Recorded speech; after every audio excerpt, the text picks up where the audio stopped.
இது வரைக்கும் தமிழ்நாட்டில் ஆண்ட கட்சிகள் எல்லாமே வந்து ஏதாவது ஒரு வகையில மக்களுக்கு வந்து ஒரு மானியங்கள் இலவசங்கள் வந்து கொடுக்குறாங்க. இப்போ வந்து டைரக்டாவே வந்து பணத்தை கொடுத்து செலவு பண்ணுங்க சேமிங்க அப்படின்னு சொல்றாங்க.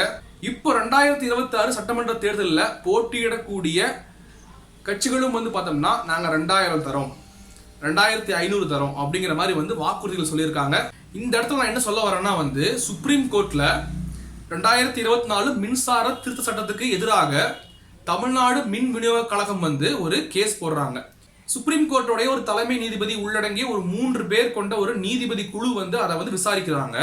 அவங்க என்ன சொல்றாங்கன்னா, தமிழ்நாட்டில் வந்து இந்த 100 யூனிட் ஃப்ரீன்னு சொல்லிட்டு ஒரு ஸ்கீம் இருக்கு இல்லையா மின்சாரம், அந்த ஒரு சலுகை வந்து அந்த 100 யூனிட்டுக்கான பணத்தை வந்து கட்டுறதுக்கு தகுதியான வசதியான மக்களுக்கும் போய் சேர்ந்துட்டு இருக்கு.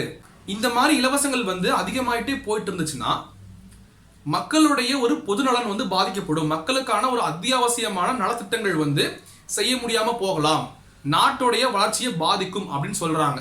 இதே முடிவை தான் வந்து இந்த 2000 ரூபாய் 2500 ரூபாய் ஸ்கீம் நான் சொல்றேன்.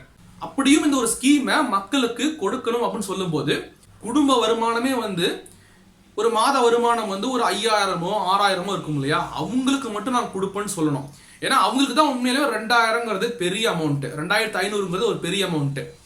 கொஞ்சம் ஒரு 20,000 ரூபாய் 30,000 சம்பாதிக்கிறவங்களுக்குலாம் வந்து பார்த்தோம்னா நம்ம கொடுத்தோம்னா அது வந்து அந்த 2000 ரூபாய் அமௌண்ட் இல்லைன்னா கூட அவங்களால வாழ முடியும்.